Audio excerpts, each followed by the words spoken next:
மற்றும் சிறு குறு தொழில் முனைவோர் சிறப்பு அழைப்பாளர்கள் அனைவருக்கும் இனிய காலை வணக்கம். நீண்ட நாட்களாக இந்த நிகழ்ச்சி நடந்திட வேண்டும் என்று NSIC தலைவராக இருக்கிற திரு ஆச்சாரியா அவர்களும் நாங்களும் பேசினோம். அது இப்பொழுதுதான் நடைபெற வேண்டும் என்று இருக்கிறது. மகிழ்ச்சிக்குரிய ஒன்று, நம்முடைய கூடுதல் தலைமைச் செயலாளர் இங்கே பேசுகிற போது ஒரு நல்ல செய்தியை சொன்னார். இந்தியாவிலேயே சிறு குறு தொழில் அமைப்புகளில் அதிகமான தொழில் முனைவோரை கொண்ட 3வது மாநிலமாக தமிழ்நாடு இருக்கிறது என்று. ஆனால் அடுத்த செய்தி, விரைவில் நாம் முதல் இடத்தை அடைய இருக்கிறோம் என்பதுதான்.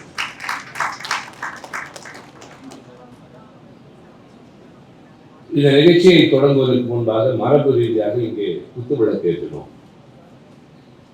எல்லோரும் பார்த்துக் கொண்டிருந்தீர்கள். அந்த விளக்கில ஒரே அளவிற்கு தான் எண்ணெய் ஊற்றப்பட்டிருந்தது. 5 முகங்களை ஏற்றினோம்.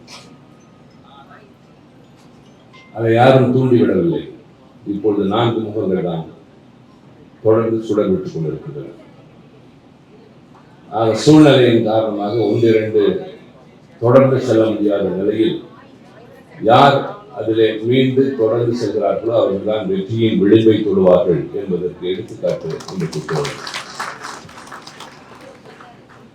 யாருக்கும் தனியாக ஊக்கம் தரவில்லை. எல்லோருக்கும் ஒரே அளவிற்கான திரிதான், ஒரே அளவு எண்ணெய் தான், அதே கொள்ளளவு கொண்ட விளக்கு தான். ஆனால் அதில் ஒன்று இந்த சூழலை தாக்குப்பிடிக்க முடியவில்லை. அதே போலத்தான் சிறு குறு தொழில் முனைவோரிலும்,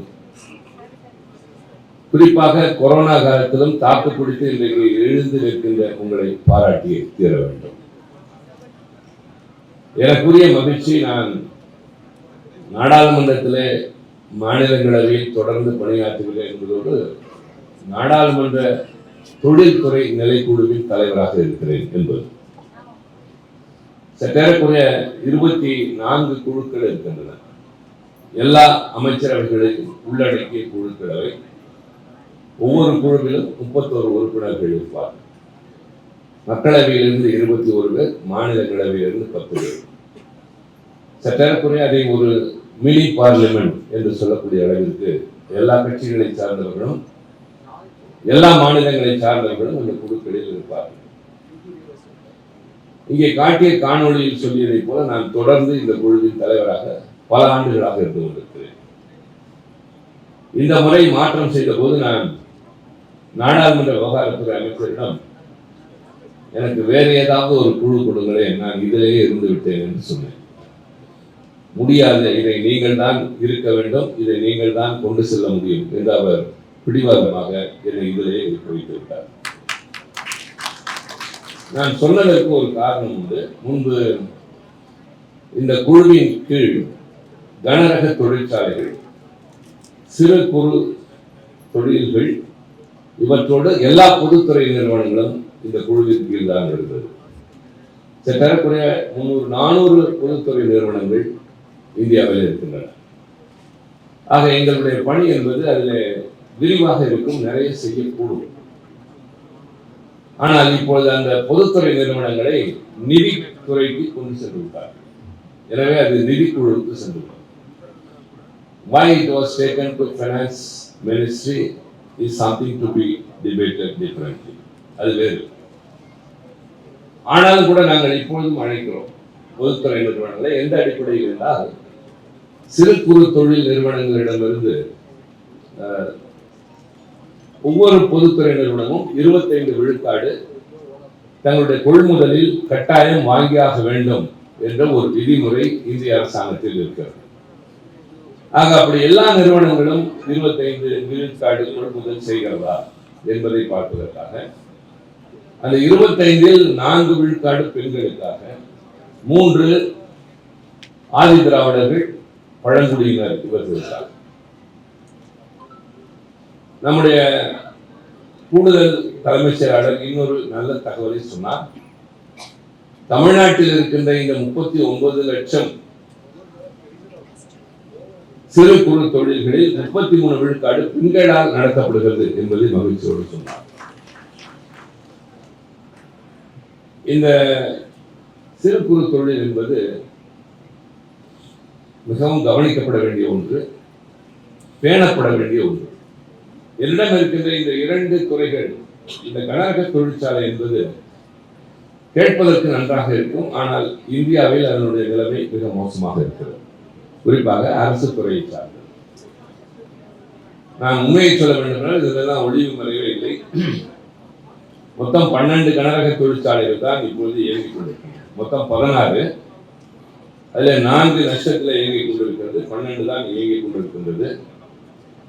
சற்றேறக்குறைய ஒரு 15 தொழிற்சாலைகள் மூடப்படும் நிலையில் இருக்கின்றன. ஏற்கனவே மற்றவையெல்லாம் மூடப்பட்டு விட்டது, எல்லாம் தனியார் துறையின் ஆக்கிரமிப்பில் இருக்கிறது. இங்கே என்னை அறிமுகப்படுத்தியவர் மிஸ்டர் ஆசிர், அவர் என்னை இங்கே பேசுகிற போது சொன்னார், ரொம்ப ராசியானவன் என்று சொன்னார். அதை நீங்கள் எப்படி வேண்டுமானாலும் அழைத்துக் கொள்ளலாம். நான் ராசியானவனோ இல்லையோ, ஒன்றை செய்ய வேண்டும் என்றால் அது உறுதியாக பிடிவாதமாக இருந்து செய்து முடிக்க வேண்டும் என்று எண்ணுகின்றோம். சாதாரணமாக சதுரங்கம் விளையாடுகிற போது புதிதாக அந்த ஆட்டத்தை தொடங்குவதற்கு மாறாக யாராவது இருவர் விளையாடுகிற போது நான் அந்த இடத்திற்கு செல்வேன். அதில் யார் பலவீனமாக இருக்கிறாரோ அவரை நகர சொல்லிவிட்டு அந்த இடத்தில் உட்கார்ந்து நான் விளையாடுவேன். காரணம், அந்த இடத்துல இருந்து நான் முன்னேறி வெற்றி பெற்றால்தான் ஒரு பின்னடைவில் இருந்து முன்னேறி வெற்றி பெற்றதாக அர்த்தமே தவிர வலிமையான ஒன்றை ஏற்றுக்கொள்வது அல்ல. சில கல்லூரிகளில் 90 மதிப்பெண்கள் பெற்றவர்களை சேர்த்து அதிக விழுக்காடு தேர்ச்சி காட்டுவார்கள். ஆனால் நான் படித்த திருச்சி பெரியார் கல்லூரி போன்றவற்றில் 4 முறை பள்ளி இறுதி படிப்பை தாண்டியவர்கள், பல முறை முயற்சி செய்தும் மிக குறைந்த அளவு மதிப்பெண்களை பெற்றவர்களை சேர்த்து அவர்களை பாஸ் செய்ய வைப்பதுதான் உண்மையான வெற்றி. அதுபோலதான் இந்த சதுரங்க விளையாடுகிற போது you will all be playing, but I will take the weaker side. அதை ஒரு சேலஞ்சாக எடுத்துக்கொண்டு செய்வோம். அப்போதான் நம்மளுடைய திறமை என்ன என்பது வெளிப்படும். அது மாதிரி இந்தியாவிலே எந்தெந்த தொழிற்சாலைகள் இப்பொழுது பலவீனமாக இருக்கிறதோ அதை மீண்டும் புத்துணர்ச்சியோடு செயல்பட வைக்க வேண்டும் என்ற முயற்சி எடுத்து அதில் நான் வெற்றி கண்டிருக்கிறேன். அதைத்தான் அவர் இங்கே சொன்னார். பல உதாரணங்களே சொல்லலாம். அதற்கு முன்பாக ஒன்றை சொல்லியாக வேண்டும். இந்த சிறு குறு தொழிலுக்கு இருக்கின்ற ஒரு மிகப்பெரிய முக்கியத்துவம் பல பேருக்கு தெரியாத ஒன்று. உங்களிலே சிலருக்கு தெரிந்திருக்கலாம், பலருக்கு தெரியாது. இந்தியாவினுடைய ஏற்றுமதி பங்கில் 46 விழுக்காடு உங்களை சார்ந்தது. எத்தனையோ துறைகள் இருக்கின்றன, ஆனால் ஏற்றுமதியிலே 46 விழுக்காடு சிறு குறு தொழில் நிறுவனங்களாகும். அடுத்த ஜிடிபி என்று சொல்லப்படுகிற இந்த அரசாங்கத்தின் மொத்த வருமானத்தில் 30 விழுக்காடு சிறு குறு தொழில் நிறுவனங்கள். ஆனால் இதற்கு இன்னும் கவனம் அதிகம் செலுத்த, நான் சொன்னேன் முதலில் சரியான சொல்லை பயன்படுத்தினேன், அதிகமாக பேணப்பட வேண்டும். புறக்கணிக்கப்பட்டவர்களாக இல்லை, ஆனால் இன்னும் அதிக கவனம் உங்களுக்கு செலுத்தியாக வேண்டும். காரணம், இந்த சஸ்டைனபிள் டெவலப்மெண்ட், எக்கனாமிக் டெவலப்மெண்ட் என்று சொல்வதற்கு நம்முடைய பங்கு ரொம்ப ரொம்ப முக்கியமாக இருக்கிறது. மகிழ்ச்சியோடு சொல்ல வேண்டும் என்றால் நம்முடைய தயாரிப்புகள் செல்லாத இடமே இல்லை. சந்திராயன் 3 இந்தியாவிற்கு உலக அளவிலே புகழ் பெற்று தந்த அந்த சந்திராயன் 3 இருந்த பாகங்கள் உங்களால் தயாரிக்கப்பட்டது. நம்முடைய கூடுதல் தலைமைச் செயலாளர் ஒரு நல்ல செய்தியை சொன்னார். ஆபரேஷன் சிந்தூர் என்ற அந்த போரின் போது நடைபெற்ற பல முக்கியமான கருவிகள் எம்எஸ்எம்இயால் தயாரிக்கப்பட்டது. ஆக சின்ன, அதாவது ஒரு பெரிய வண்டிக்கு சின்ன அச்சாணியை போல அதுல இருக்கிற ஒரு சின்ன போல்ட் நட்டு என்று சொல்வார்கள், அதே போல உங்களுடைய பங்கு ரொம்ப ரொம்ப ரொம்ப இன்றியமையாத ஒன்று. இன்னொன்றை சொல்ல வேண்டும் என்றால் அதையும் பேசிக் கொண்டிருந்தோம். அவர் எப்படி but I have to speak to them, so I have to speak in Tamil. They can understand English, but I prefer to speak in Tamil, being here. இப்போ தமிழ்நாடு இப்போ 39 லட்சத்தோட 3வது இடத்தில் இருக்கிறது என்று சொன்னால் அதற்கு மிக முக்கியமான காரணம் தமிழ்நாட்டினுடைய முதலமைச்சர் மு.க. ஸ்டாலின் என்பதை யாரும் மறக்க முடியாது. நான் அரசியல் பேசவில்லை. நிதி ஆயோக் என்ற அமைப்பு உங்களுக்கு தான் தெரியும். நித்தி ஆயோக் யாரையும் சாராத ஒரு சுயேட்சையான சுதந்திரமான அமைப்பு. அதனுடைய ஆலோசனையின் பேரில்தான் இந்திய அரசாங்கமே எதற்கு எவ்வளவு நிதி ஒதுக்கீடு செய்ய வேண்டும் என்று சொல்லும். அந்த நித்தி ஆயோக் என்கிற அமைப்பு இந்தியாவில் இருக்கிற எல்லா மாநிலங்களையும் ஆய்வு செய்து எந்தெந்த துறைகளில் யார் யார் முன்னணியில் இருக்கிறார்கள், எங்கே அதிக கவனம் செலுத்த வேண்டும் என்று சொல்கிற போது அண்மையில் அவர்கள் வெளியிட்ட அந்த மதிப்பீட்டின்படி இந்தியாவிலேயே தொழில்துறையில், மருத்துவத்துறையில், சிறு குறு தொழில் உற்பத்தி துறையில், உயர்கல்வி சேர்க்கையில் பெண்களுக்கு அதிகமான பாதுகாப்பும் நலத்திட்டங்களும் தருகின்ற வகையில், இளைஞர்களுக்கு அதிக அளவிற்கு வேலை வாய்ப்புகளை உருவாக்குகின்ற வகையில் தமிழ்நாடு முதலிடத்தில் இருக்கின்றது. Again I say this is not politics. முதலிடத்தில் இருக்கிறோம் என்றால் அது எப்படி? 7.5 கோடி மக்கள் தொகை உள்ள தமிழ்நாட்டில் சிறு குறு தொழில் நிறுவனத்தில் மட்டும் 3 கோடி பேருக்கு வேலை வாய்ப்பு தருகிறது என்பதை மனதில் கொள்ள வேண்டும். The second largest employment generator in the country is MSME, next to agriculture. ஆனால் விவசாயத்தில் கிடைக்கிற வேலை வாய்ப்பு என்பது நிரந்தரமானது அல்ல.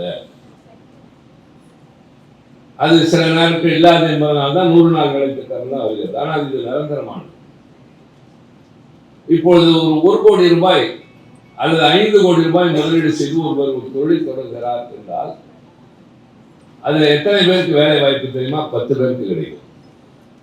ஆனால் இப்போது இங்க இருக்கிற இந்த கடைகளை இங்க வைத்து, கடைகளை என்று சொல்ல மாட்டேன், இந்த ஸ்டால்ஸ் நமக்கு பார்ப்பதற்காக இவர்கள் வைத்திருக்கிற இந்த காட்சி, இந்த நிறுவனங்களுடைய காட்சி பொருளை வைத்திருக்கிற இவர்களை போகிற போது நீங்கள் சென்று பேசினால் தெரியும். எனக்கு இது வழக்கம். எங்கள் குழு எந்த ஊருக்கு சென்றாலும் அந்த இடத்தில் இப்படி அவர்களை அழைத்து இது மாதிரி அவர்களுடைய பொருட்களை கொண்டு வந்து வைக்க சொல்லி வந்த நிறுவனங்களை இவர்களிடம் ஏதாவது வாங்கி செல்லுங்கள், அவர்களை ஊக்கப்படுத்துங்கள் என்று சொல்லுவார்கள். நீங்கள் விசாரித்தால் தெரியும் நீங்க எவ்வளவு லோன் வாங்கியிருக்கீங்க. அதாவது 10 லட்சம் வாங்கி 10 பேருக்கு வேலை தருகிறார். நான் சொன்னது 1 கோடிக்கு 2 பேர். இன்னும் சில பேரை போய் பார்த்தால் ஒரு சாதாரணமான பெண் வெறும் 50,000 1 லட்சம் வாங்கியிருப்பார். அங்கே 6 பேர் 7 பேர் வேலை பார்ப்பார். ஆக குறைந்த முதலீட்டில் உற்பத்தியும் இருக்கும், அதே நேரத்தில் வேலை வாய்ப்பும் தரக்கூடிய ஒரே நிறுவனம் MSME மட்டும்தான். அதில் வங்கிகளுடைய பங்கு ரொம்ப ரொம்ப பெரிய பங்கு. இப்பொழுது இந்த ராம்ப் என்ற திட்டத்தை பற்றி விளக்கினார் திருமதி அங்கிதா அவர்கள். PMEGP என்று ஒன்று இருக்கிறது, உங்களுக்கு தான் தெரியும். பிரதம மந்திரி வேலை வாய்ப்பை உருவாக்குகிற திட்டம் என்பது சிறு குறு தொழில் நிறுவனங்களுக்கு கடன் கொடுப்பது. அடுத்து CGTSME என்று ஒன்று இருக்கிறது. அதன் மூலமாக இவர்கள் தருகிற கடன் தொகை, நான் எல்லா வங்கிகளையும் அழைத்து பேசுகிற போது சொல்வது, சென்ற ஆண்டை விட இந்த ஆண்டு அதிகம் கொடுத்திருக்கிறோம் என்று சொல்லாதீர்கள், எனக்கு தெரிய வேண்டியது எவ்வளவு பேருக்கு கொடுத்திருக்கிறீர்கள் என்பதுதான். எனக்கு தெரிந்த ஒரு கடைக்காரர் இரவு கடையை மூடுகிற போது எவ்வளவு பணம் வசூலாகி இருக்கிறது என்று பார்க்க மாட்டார், எத்தனை பில்கள் போடப்பட்டிருக்கிறது என்று பார்த்தார். The number of footfalls is more important than the amount collected. ஒரே ஆள் வந்து ஆயிரக்கணக்கில் வாங்குவதை விட 100 ரூபாய் 200 ரூபாய் என்று பல பேர் வருகிற போது அவருடைய கடைக்கு வாடிக்கையாளர்கள் அதிகம் என்று பொருள். அதே போல ஒரு வங்கி தருகின்ற கடன்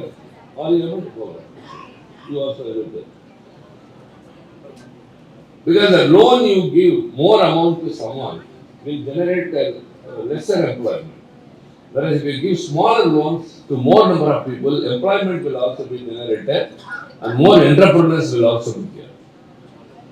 எங்களிடம் வேலை தேடி வருகிற யாராவது தோழர்கள் படித்து விட்டு எனக்கு வேலை வாங்கிட்டார்கள், நான் MSc PhD அல்லது நான் MTech BTech என்று சொல்லிவிட்டவர்களிடம் நாங்கெல்லாம் சொல்வது, தயவுசெய்து வேலைக்கு போகாது, அரசாங்க வேலை கிடைத்தால் பாருங்கள், இல்லாவிட்டால் அரசாங்கம் தருகிற இது மாதிரி திட்டங்களின் மூலம் நீ ஒரு தொழில் முனைவோராக மாறினால் உன்னிடம் 10 பேர் வேலை பார்ப்பார்கள் என்று சொல்வது. ஆக எங்கோ போய் எவ்வளவோ கொடுப்பார்கள் என்று தன் படிப்புக்கும் கீழான ஒரு பணியினை பார்ப்பதை விட ஒரு நிறுவனத்தை நடத்துகிறவராக, ஊருக்குள் மரியாதை உள்ளவராக, விரும்பிய நேரத்துக்கு வீட்டுக்கு செல்லக்கூடியவராக, வார விடுமுறை எடுத்துக்கொள்ளக்கூடியவராக, இன்னும் 10 பேருக்கு வாழ்வழிக்கக்கூடியவராக ஒருவர் மாறுகிற போது அவருக்கு மன நிறைவு அதிகமாக ஏற்படும். ஆக ஒரு காரியத்தில் ஈடுபடுகிறோம் என்கிற போது அதனுடைய விளைவுகள் என்ன, அதனால பயன்பெறுகிறவர்கள் எவன என்று கவனிக்க வேண்டிய பொறுப்பு ஒவ்வொருவருக்கும் உண்டு, ஒவ்வொரு துறைக்கும் உண்டு. இப்போது நான் இன்னொன்றையும் சொல்கிறேன். அவர் சொன்ன அந்த சிக் யூனிட் என்பதற்கு இப்போது இருக்கிற ஒரு உதாரணம் CEL இருக்கிறது, central electronics limited. In 2020, it was decided all by Niti Aayog and all related ministries, heavy industries ministry, and also DEPOT, that it should be given away for a price of 176 crore. Central electronics limited என்ற நிறுவனத்தை 176 கோடிக்கு விட்டுவிடலாம் என்று முடிவெடுத்து அதற்கான வேலைகள் நடக்கிற போது ஒரு நல்ல தலைவர் அதற்கு பொறுப்பேற்கிறார். Like mister Acharya, like mister Atul Anand, like mister Singh, யாரோ ஒருவர் நல்ல திறமையுடைய வாசிக்கிறார். இந்த அமைப்புக்கு எப்படி அவர் வழிநடத்துகிறார், யாரோ ஒருவர் XYZ அவருடைய உழைப்பின் காரணமாக 176 கோடி ரூபாய்க்கு விற்க இருந்த அந்த நிறுவனம் இன்றைக்கு 100 கோடி ரூபாய் லாபத்தில் இயங்குகிறது. சேலத்தில் பேர்ன் ஸ்டாண்டர்ட் என்று ஒரு நிறுவனம், இங்க இருக்கிற உங்களுக்கே தெரியாது, பல பேருக்கு தெரியாது. மேக்னசைட் ஓர், அந்த கனிமத்தை எடுக்கின்ற ஒரு சுரங்க நிறுவனம். மிகுந்த நஷ்டம் அதற்கு. நஷ்டம் என்று சொன்னால் வேலை, அந்த பணியாளர்களுக்கு சம்பளம் தர முடியவில்லை, நிறுவனத்தை நடத்த முடியவில்லை.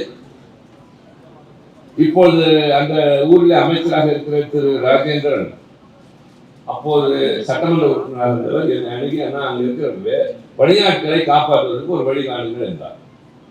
நான் உடனே அந்த நிறுவனத்தை அழைத்த போது பிலீவ் அந்த CMD தலையை மட்டும் ஆட்டிக் கொண்டிருந்தால் முடியாது முடியாது முடியாது, ஏதாவது வழி சொல்லுங்கள், நாங்கள் உதவி செய்கிறோம். இந்த parliamentary committee is not just a committee, நாங்கள் அரசாங்கத்துக்கும் உங்களுக்கும் உள்ள பாலம், ஸ்டேக் ஹோல்டர்ஸ் எல்லோரையும் நாங்கள் அழைத்து பேசுகிற போது உங்கள் மூலமாக கொண்டு போய் சேர்க்க வேண்டியது சேர்ப்போம். எங்களுடைய அறிக்கைக்கு அரசாங்கம் முக்கியத்துவம் தந்தாக வேண்டும், பலவற்றிற்கு நடவடிக்கை எடுத்தாக வேண்டும், எனவே உதவுகிறோம் என்று சொன்னோம். அவர் கொஞ்சம் கூட எனக்கு தெரிந்தது. நான் சொன்னேன், இப்போது புரிகிறது அது ஏன் நஷ்டம் அடைந்தது, உங்களை போன்றவராக தான் என்று சொல்ல முடிந்த தைரியம். And we just assessed why so many industries are falling sick. And then we came to a conclusion. 3 aspects, very important aspects. One is mismanagement. Second is non-upgradation of technology. And third is low morale of employees. பல காரணங்களில் இந்த 3 முதன்மையாக மாறுகிறது. அந்த burn standard என்ற நிறுவனத்திற்கு காரணம் mismanagement. எவ்வளவோ செயல் பார்த்தா கடைசியாக எனக்கு ஒரே உறுதி, குட்டிவாதம் இதை எப்படியாவது செய்ய வேண்டும் என்று. பின்னர் அது எதற்கு பயன்படும்? 1500 ஏக்கர் தமிழ்நாட்டிலே உள்ள ஒரு சுரங்கத்தினுடைய நிலம் யாரோ ஒரு தனியாருக்கு போக போகுது, அடிமாட்டு விலைக்கு. எப்படி 176 கோடிக்கு விற்கிற CEL நிறுவனம் என்று சொன்னால் அதனுடைய எல்லா சொத்துக்களும் சேர்ந்துதான். இப்போது 100 கோடி லாபம் இருக்கு போல எனக்கு தமிழ்நாட்டில் ஒரு 1500 கோடியை ஒரு தனியாருக்கு தாரை வார்க்க விருப்பம் இல்லை. பின்னர் அது எதற்கு பயன்படும் என்றால், எஃகு தொழிற்சாலைகள், ஸ்டீல் ஃபேக்டரிக்கு அந்த மேக்னசைட் ஓர் தேவை என்றார். சேலத்திலே we got a steel plant. So I called the sale chairman. Sale chairman எங்களுடைய committee, if someone has to appear before us. அவர் ரொம்ப நல்ல ஒரு தலைவராக இருந்தார். பேசினேன், சார் நான் நேரம் வந்து பார்க்கிறேன். He flew in a charter flight because it is the flight of his own. செயல் என்பவர்களுக்கு தனியாகவே விமானம் இருக்கிறது. He flew on his flight. I went by road, கார்ல போனேன், சுற்றி பார்த்தார்.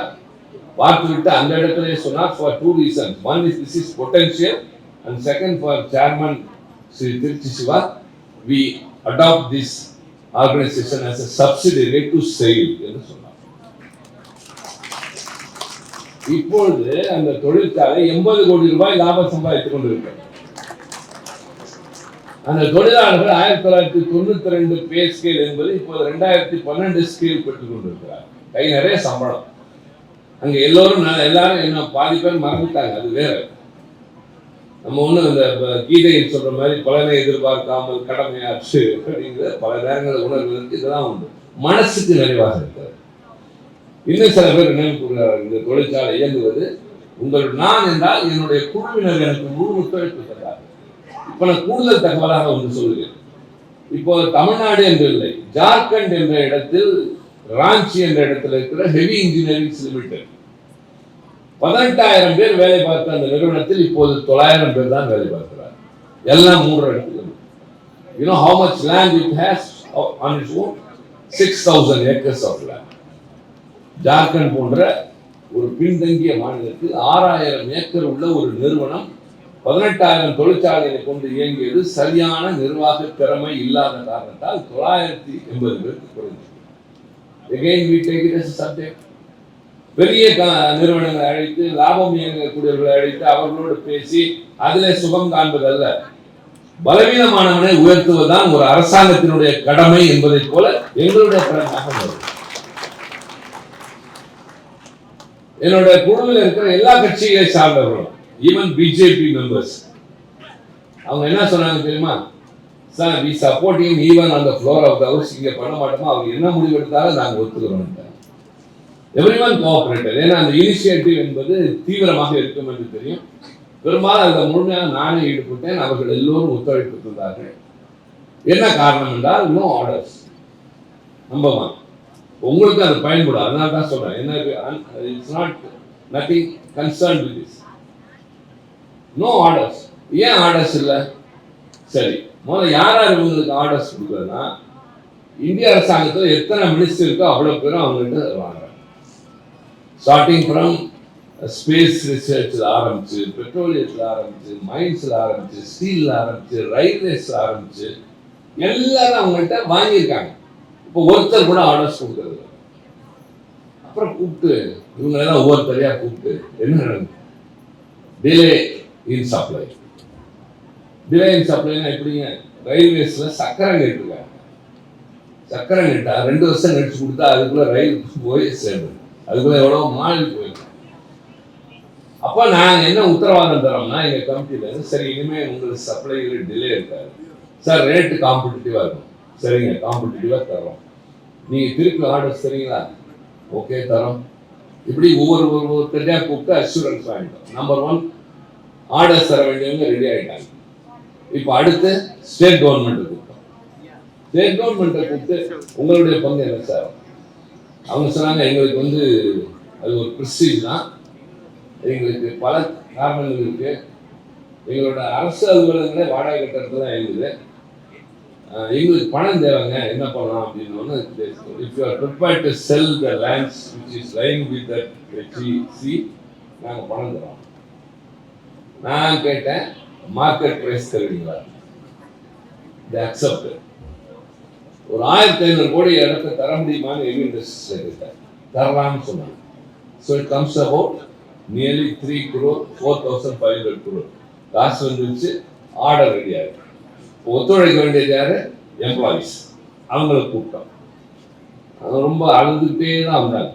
வரப்பு சொன்னோம், நாங்கள் இப்போ ஃபேக்ட்ரி ரிவைவ் பண்ண போகிறோம், உங்களுக்கு மாதம் மாதம் சம்பளம் வரும், பழசை இப்போதைக்கு கேட்காதீங்க, அதை கேட்டால் வாங்கின கஷ்டம் உங்களுக்கு கொடுக்குற மாதிரி.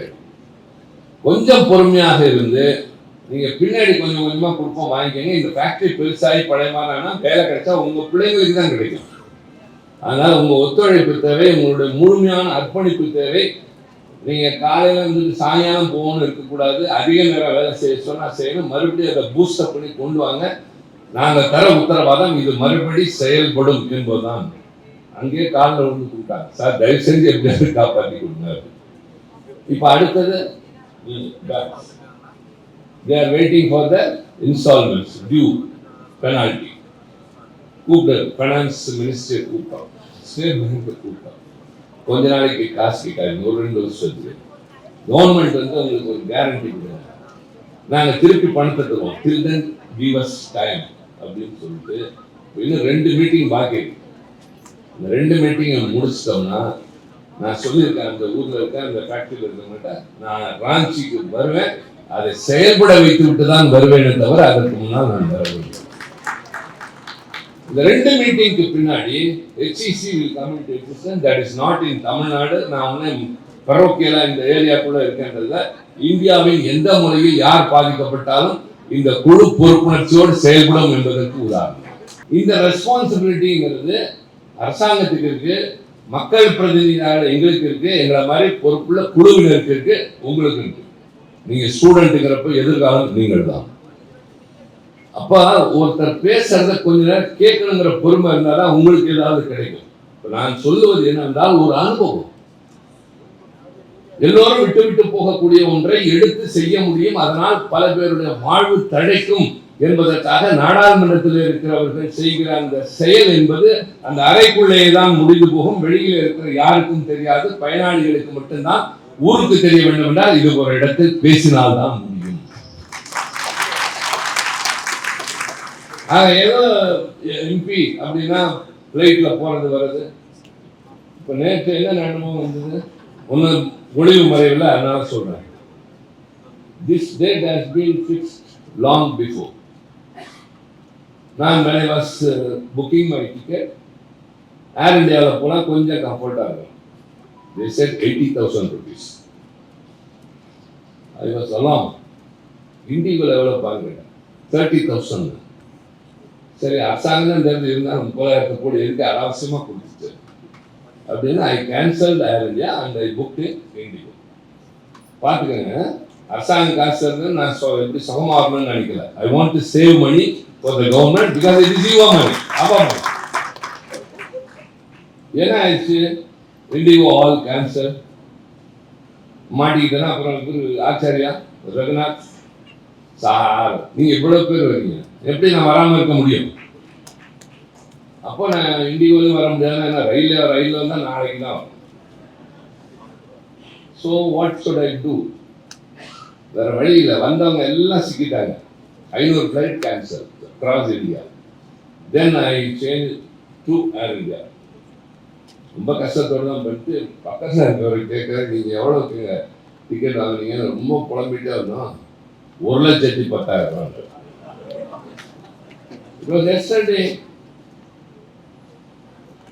அது அதாவது முடியுது, அதனால வரும். எல்லாம் நீங்க சாதாரணமான திடீர்னு அவசரம் வரணும்னா என்ன பண்ண முடியும்? இப்போ ஏதோ இன்னைக்கு சரியாயிடும்னு சொல்றாங்க. நான் நாளைக்கு டிக்கெட் போட்டேன், அது முன்னாடியே போட்டதுனால கம்மி காசு. எதுக்கு சொல்ல வரேன்னா, ஒரு maybe not we are lavish, முடிஞ்ச அளவுக்கு நாங்க சௌகரியங்களை எடுத்துக்கிறோம், ஆனா அதே நேரத்தில் கட்டுப்பாட்டுக்குள்ள வச்சுக்கணும்னு சொல்லிட்டு ஐ better choose indigo than an air India when the fare is going high. ஆக எம்பி எப்படின்னா போறாங்க வராங்கன்றதுல அங்க போய் பேசுறோம். இந்த மாதிரி வேலைகள் கடமைகள் செய்யறப்ப இந்த நாட்டுக்கு என்ன செய்ய முடியும்? எங்கோ கண்ணுக்கு தெரியாம இருக்கிற ஒரு MSME சார்ந்த தமிழ்நாட்டில் இருக்கிற, உத்தரப்பிரதேசத்தில் இருக்கிற, ஜார்க்கண்ட்ல இருக்க, பீகார்ல இருக்கிறவங்களோட வாழ்வுக்கு என்ன செய்ய முடியும் செய்யறப்ப அவங்களுக்கு அதனுடைய பலன் இன்னாரால் என்று தெரிகிறது இல்லையோ, வாழ்வு மலர்கிற போது நிம்மதியா படுத்துங்களாம். எனக்கு 100 கோடி ரூபாய் என்ன தூங்க வைக்காது. 100 கோடி ரூபாய் வந்துச்சுன்னா என் தூக்கம் போச்சுன்னு அர்த்தம். எனக்கு 4 பேர் 100 பேர் சாப்பிட்றான் அப்படின்ற ஒரு நினைப்பு வந்துருச்சுன்னா that will make me to sleep. அந்த உணர்வோட செயல்படுகிற பல பேர் இருக்கிறாங்க. அதுல நானும் ஒருவனாக. அதுல குறிப்பா இந்த மாதிரி சின்ன சின்ன சின்ன சின்ன நிறுவனங்கள் வைக்காதீங்க. ஏன்னா மைக்ரோட லிமிட் வந்து 2.5 crore கொண்டு போயிட்டாங்க. 2.5 crore மைக்ரோன்னு சொன்னா முடியுமா? என் கையிலே கிடையாது. இது எப்படி மைக்ரோ யூனிட் ஆகும்? இருப்பீங்க இங்க இருக்கிறவங்களே சில பேர் 50,000, 1 லட்சம், 10 லட்சம், 5 லட்சம் வாங்கின பொண்ணுங்க எவ்வளவு பேர் இருப்பீங்க. அதனால நானும் ஒன்று பிரிங்க, அவங்களுக்கு இன்னும் கொஞ்சம் சலுகைகளை கொடுங்கன்னு ஒரு ரெக்கமெண்டேஷன் கொடுத்துருக்கோம். எப்படி இந்த MSE அவங்கள்ட்ட பப்ளிக் ப்ரொக்யூர்மெண்ட் பாலிசியில PSCs வந்து அவங்க ப்ரொக்யூர் பண்றாங்களோ அது மாதிரி இந்த நானோக்குனா இன்னும் நிறைய சலுகை கொடுக்கணும் அப்படின்னு we are given a recommendation. The government is considering about it. ஆக இன்றைக்கு இந்த கிடைத்திருக்கிற வாய்ப்பாக NSIC ரொம்ப முக்கியம். I should tell about that. உங்களுக்கு தயாரிப்பு இருந்தாலும் marketing is a very big problem. அதுக்கு தான் இப்போ அவங்க இருக்காங்க. NSIC-னால இந்த மார்க்கெட்டிங் ரொம்ப ஈஸியாக வரப்ப you you manufacture produce something and it will be marketed. நீங்களும் நல்லா இருப்பீங்க, இந்த நாடு நல்லா இருக்கும், எல்லாரும் வேலை வாய்ப்போட மகிழ்ச்சியோட இருப்பாங்கன்னா இதை விட ஒரு சிறந்த பணி வேற எதுவுமே இருக்க முடியாது. அதனால இன்றைக்கு காலை பொழுது நாம் அனைவரும் ஒரு இடத்துல கூடியிருக்கோம், பேசுறோம் அப்படின்னாக்க நம்முடைய செயல்கள், நம்மை சுற்றி நடக்கிற காரியங்கள், அதில் நம்முடைய பங்கு என்று வருகின்ற போது அதன் மூலமாக நாடும் நன்றாக இருக்கிறது, நாமும் நன்றாக இருக்கிறோம், 4 பேர் நன்றாக இருக்கிறார்கள் என்றால் அதை விட மகிழ்ச்சி வேறு என்னவாக இருக்க முடியும்? அந்த வகையில் தான் நான் மிகுந்த மனவலியோடு நேற்றைக்கு அரசாங்கத்தினுடைய காசு 80,000 நான் மட்டும் இல்லை, எல்லாரும் தான் கொடுத்துட்டு வந்தாங்க. இந்த நிகழ்ச்சியை தவற விட்டு விடக்கூடாது என்பதற்காகவே அவ்வளவு சிரமப்பட்டு, இல்லைன்னா நான் ஆன்சர் வேற என்ன வேலை, எனக்கு பொலிட்டிக்கலாக சில வேலைகள் இருக்கு, அதை சொல்லியிருப்பாங்க, நான் வர முடியாது, பல காரணங்கள் ஏதாவது சொல்லியிருக்கலாம். ஆனால் இதை தவற விடக்கூடாது, காரணம் உங்களையெல்லாம் பார்க்க வேண்டும் என்பதற்காக. ஒரு 6 மாதத்துக்கு முன்னால் குழு கூட்டம் வந்த போது நான் நம்முடைய கூடுதல் தலைவர் அவர்கிட்ட எல்லா அதிகாரிகளையும் பார்த்தோம், பேசினோம். சில நிறுவனங்கள் அந்த இப்போ வாசகர் சொன்ன மாதிரி சில அசோசியேஷன் வந்தார். இப்போ எல்லாம் இந்த முனைவோர் அவ்வளவு பெரிய ஒரு இடத்துல பார்க்குறோம். அதுக்கு காரணம் என்ன செய்தி? I thank you very much for that. இன்னும் நான் சொல்வது, உங்களுடைய தேவைகள் எதுவாக இருந்தாலும், நீங்கள் முன்னேறுவதற்கு ஏதாவது யோசனைகள் இருந்தால், you are mostly welcome to right to the committee. எனக்கு கொடுங்கன்னு என் செல் நம்பர் கொடுக்கறது இல்லை, அது கொடுக்கலாம், அது வேற மாதிரி, அது போல எல்லாத்தையும் பார்க்க முடியாது. My committees website is open. நீங்கள் தாராளமாக நீங்கள் எழுதிங்கன்னா எப்படி இவங்க கொடுத்த representation immediately it was sent to the concern and reply has come to within 1 week. நான் யார் அதிகாரிகள் வந்தாலும் சொல்லுவேன், இவங்க சிஎம்டி வந்தாலும் சொல்லுவேன், பேங்க்லேருந்து யார் வந்தாலும், if we put some questions, whether myself or my committee colleagues, if we put some question and you are not able to answer to us, write back to us within 10 days. Write back என்றதோட நெருக்கிறதே கிடையாது, அது என்னைக்காவது ஒரு நாள் நடக்கும், இது நான் மறந்துடுறாங்க. Time line கொடுத்துருக்கோம், 10 daysக்குள்ள you should write back to us. இல்லைனாக்கா I direct my office secretary to write to them why you have not replied. Next time when they come we will grill them like that. அது மாதிரி நீங்க கொடுக்குற ரெப்ரசன்டேஷனுக்கு we reply within 1 week or we pursue the government to reply immediately. அது மாதிரி செஞ்சிருக்கோம். அதனால any suggestions or any grievance you have, kindly be free to write to the committee. ஆன்லைன்ல எழுதுங்க. இப்போ அவர் சொன்ன மாதிரி ஆன்லைன் ஆஃப்லைன் எல்லாத்துலேயும் அப்ளிகேஷன்ஸ் வாங்குறாங்க, நிறைய சொல்லலாம். I think this is enough. கொஞ்சம் தான் நம்ம ஷெட்யூல்லேருந்து கொஞ்சம் பின்னாடி இருக்கிறோம், மற்றபடி கோப் அப் வித் டைம். நான் கூட ரொம்ப இதாகிடுச்சோன்னு நினச்சேன், ஒரு 15 நிமிஷம் தான் பின்னுக்கு இருக்கும். ஐ வாஸ் ஆல்சோ ஹாப்பி, ஏன்னா அவங்களுக்கு தான் வேலைகள் இருக்கும், எல்லாத்துக்கும் இருக்குது. But it's I think it's a very good day. நம்ம எல்லாருமே இந்த இடத்துல கூடியதும், சந்தித்ததும், பேசியதும், அதிகாரிகள் திட்டங்களை விவரித்ததும், NSIC-னுடைய முயற்சிக்கு நாங்கள் அனைவரும் இருக்கிறோம் என்று நீங்கள் சொல்வதை போல நாங்களும் இருக்கிறோம். I always told them anything please approach the committee. As well, I should thank the banks who are all here, but without you this MSME could not survive. அது மாதிரி நான் இன்னும் சொல்லியிருக்கேன், in the front of you, in the presence of you, I would like to tell them, the ED is here, the other executives of various banks are here. நீங்க தான் நல்லா இருக்கீங்க. அதாவது உதாரணத்துக்கு சொல்லணும்னா, the DGP or the IG or the commissioner will speak to me over phone like anything. But if I go and stand before a constable in a police station, the treatment will be entirely different. This is the experience of anyone.